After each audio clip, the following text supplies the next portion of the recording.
இவ்வளோ தகுதி உள்ள கட்சி, இவ்வளோ திறமை உள்ள கட்சி, இவ்வளோ கொள்கைகள் உள்ள கட்சி பாட்டாளி கட்சி இந்த 36வது ஆண்டில் கால் வைக்கின்றோம். நிச்சயமாக வரும் காலத்தில் தமிழக மக்கள் எங்களை ஏற்றுக்கொண்டு எங்களுக்கு ஆட்சி அதிகாரத்தை நிச்சயமாக கொடுத்தார்கள் என்றால் இந்த திராவிட கட்சிகள் தமிழ்நாட்டில் 57 ஆண்டு காலம் செய்யாததை நாங்கள் 5 ஆண்டு காலத்தில் எங்களால் செய்து முடிக்க முடியும். அந்த தகுதி, அந்த திறமை எங்களிடம் இருக்கிறது. இதைத்தான் நான் மத்திய சுகாதாரத்துறை அமைச்சராக இருந்த நேரத்தில் அன்றைய பிரதமர் மன்மோகன் சிங் அவர்கள் சொன்னார்.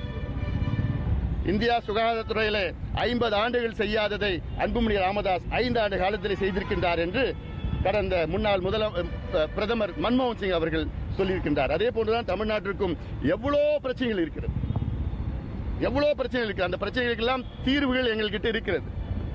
ஆனால் இப்போ இருக்கின்ற முதலமைச்சர் அவர்களை சுற்றி இருக்கின்றவர்கள் அவரை சரியான முறையில் ஆலோசனைகள் எல்லாம் வழங்க மறுக்கிறார்கள்.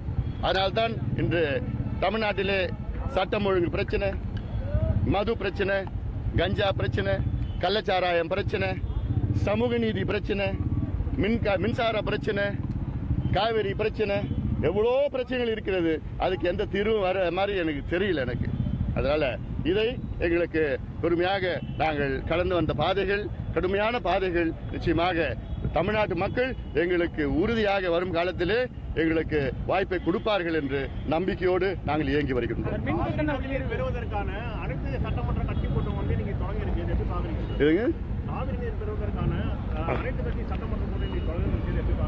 அதாவது இப்போ முதலமைச்சர் தலைமை ஏற்றிருக்காரா இல்ல, இன்னைக்கு காலையில முதலமைச்சர் ஏற்றிருக்காரு.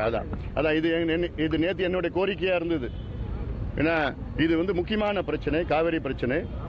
காவிரி என்பது தமிழ்நாட்டினுடைய உயிர்நாடி பிரச்சனை. தமிழ்நாட்டில் உள்ள 7.25 கோடி மக்களில் 4 கோடி மக்கள் காவிரியை நம்பி இருக்கின்றார்கள். குறிப்பா சென்னை மக்களும் காவிரியை நம்பி இருக்கின்றோம். அப்படிப்பட்ட காவிரி பிரச்சனையில் முதலமைச்சர் தலைமையில் தான் இந்த கூட்டம் நடக்க வேண்டும் என்று நேற்று நான் குரல் கொடுத்தேன்.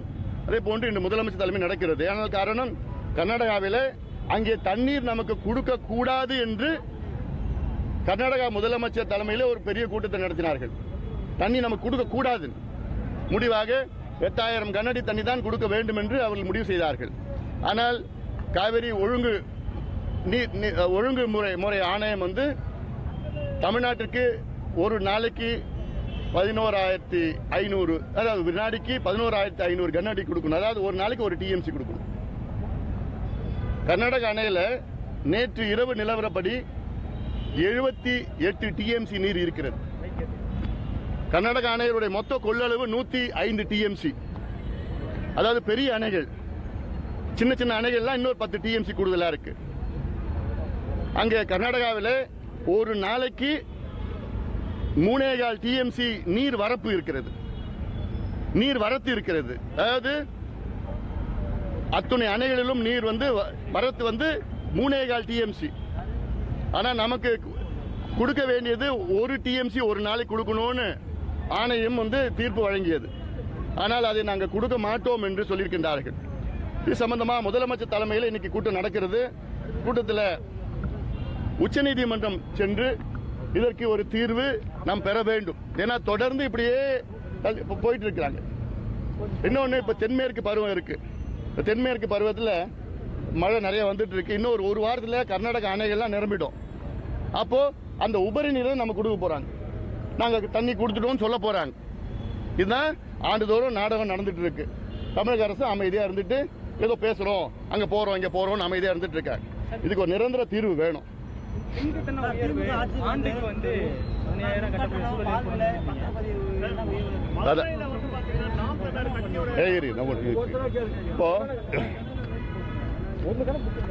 இப்போ தமிழ்நாட்டில் நேற்று ஒரு அறிவிப்பு, தமிழ்நாட்டில் வீடுகள் மற்றும் வணிக நிறுவனங்களுக்கு 4.83 விழுக்காடு மின் கட்டண உயர்வை அறிவித்தார்கள். இது கடுமையாக நாங்கள் கண்டிக்கின்றோம். இது மிகப்பெரிய ஒரு மோசடியாக நாங்கள் பார்க்கின்றோம். 2022ஆம் ஆண்டில் மின்கட்டண உயர்வு நடத்தினார்கள். 2023ஆம் ஆண்டிலே உயர்த்தினார்கள். இப்போ 2024ஆம் ஆண்டில் உயர்த்திருக்கின்றார்கள்.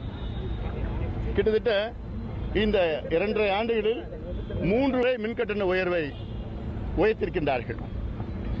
2022ஆம் ஆண்டு உயர்த்திய நேரத்தில் ஆண்டுதோறும் தமிழ்நாடு அரசுக்கு 31,500 கோடி வருவாய். இப்போ இந்த மின்கட்டண உயர்வால் 6,000 கோடி இந்த ஆண்டிற்கு வருவாய். ஆனால் இன்றைய சூழலில் அடித்தள மக்கள், ஏழை மக்கள், எளிய மக்கள், சாதாரண மக்கள், நடுத்தர மக்கள் எல்லாம் இன்னைக்கு வாழ்வாதாரம் கிடையாது, வேலைவாய்ப்பு கிடையாது, வருமானம் கிடையாது. கொரோனா பிறகு அவருடைய ஊதியம் எல்லாம் குறைஞ்சிடுச்சு, வேலைவாய்ப்பு இல்லை, விலைவாசி எல்லாத்தையும் உயர்த்திட்டாங்க. அதுக்கு பிறகும் மின் கட்டணத்தை உயர்த்துவது இது தமிழக மக்களுக்கு தமிழக அரசு செய்கின்ற பெரிய துரோகமா நான் பார்க்கிறேன். திமுக அரசு ஆட்சிக்கு வருவதற்கு முன்பு எவ்வளவு வாக்குறுதிகள் கொடுத்தார்கள். இதே முதலமைச்சர் சொன்னார் மின் கட்டணம் ஷாக் அடிக்குதுன்னு. ஏன் இப்ப அடிக்காத ஷாக்கு? அப்பதான் அடிக்குமா? இவங்க ஆட்சியில் மக்களுக்கு ஷாக் அடிக்காதா? அதே வேளையில் கடந்த ஆண்டு வீடுகளுக்கு மின் கட்டண உயர்வை அரசே அந்த செலவை ஏற்றுக்கொள்ளும் என்று சொன்னார்கள். அதாவது அதுல 2.1 விழுக்காடு வீடுகளுக்கு அரசை ஏற்றுக்கொள்ளும் என்று சொன்னார்கள். அதே போன்று இன்றும் அறிவித்திருக்கலாம். இந்த மின்கட்டண உயர்வு பாத்தீங்கன்னா அரசாணை ஜூலை 1ஆம் தேதியிலிருந்து மின்கட்டண உயர்வுன்னு அறிவிச்சாங்க. ஏன் நேற்று வரைக்கும் காத்துட்டு இருந்தாங்க? ஏன்னா விக்கிரவாண்டி இடைத்தேர்தலுக்காக காத்துட்டு இருந்தாங்க. எவ்வளவு பெரிய ஒரு ஏமாத்து வேலை இது, எவ்வளவு பெரிய பித்தலாட்டம் இது. நிச்சயமாக மக்கள் இதை பார்த்துக் கொண்டிருக்கின்றார்கள். முதலமைச்சர் அவர்கள் இதை உடனடியாக ரத்து செய்ய வேண்டும். மின்சார ஒழுங்குமுறை ஆணையெல்லாம் அதெல்லாம் அந்த எல்லாம் என்னன்னா எங்களுக்கு நல்லா தெரியும். இவங்க என்ன சொல்றாங்களோ அதுதான் அவங்க செய்ய போறாங்க. ஆனால் அவங்க பரிந்துரையெல்லாம் அதால ஏற்றுக்கொள்ள முடியாது. இன்னைக்கு மிகப்பெரிய பாரத்தில் இருக்கின்றார்கள் மக்கள், சுமையில் இருக்கின்றார்கள். அதை போக்க வேண்டும். மின் கட்டணத்தை உயர்வை தமிழக அரசு ரத்து செய்ய வேண்டும். இல்லையேன் பாட்டாளி மக்கள் கட்சி கடுமையான போராட்டங்களை தொடர்ந்து நாங்கள் செய்வோம்.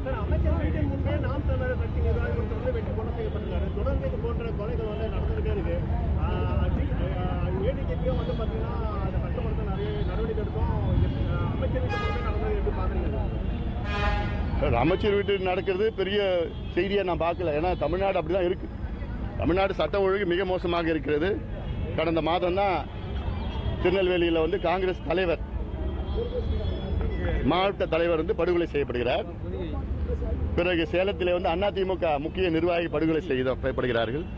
பிறகு தேசிய கட்சியினுடைய மாநில தலைவர் ஆம்ஸ்டாங் அவர்கள் இங்கே சென்னையிலே படுகொலை செய்யப்படுகிறார். அதன் பிறகு பாட்டாளி கட்சியுடைய தொண்டர் அங்கே கடலூரில் வெட்டப்படுகிறார். நேற்று நாம் தமிழர் கட்சியின் நிர்வாகிகள் மதுரையிலே கொலை செய்யப்படுகிறார். அப்போ முதலமைச்சர் என்னதான் செஞ்சிட்டு இருக்கிறாரு எங்களுக்கு ஒன்றும் புரியல. முதலமைச்சர் கீழே தான் காவல்துறை இயங்கிட்டு வருது. சட்டம் ஒழுங்கு முதலமைச்சர் தான் பொறுப்பெடுத்துக்கணும். இப்படி கொலை, கற்பழிப்பு, தற்கொலை, என்னென்ன கள்ளச்சாராயம், கஞ்சான்னா ரொம்ப மோசமான சூழல் இருக்கு. அதனால இது முதலமைச்சர் அவர்கள் பொறுப்பு எடுத்துக்கொள்ள வேண்டும். இல்ல முதலமைச்சர் அவரால் சரியான முறையில் எனக்கு பொறுப்பு எடுத்துக்க முடியலன்னா வேற யாராவது அமைச்சர்கிட்ட இந்த துறையை கொடுங்க.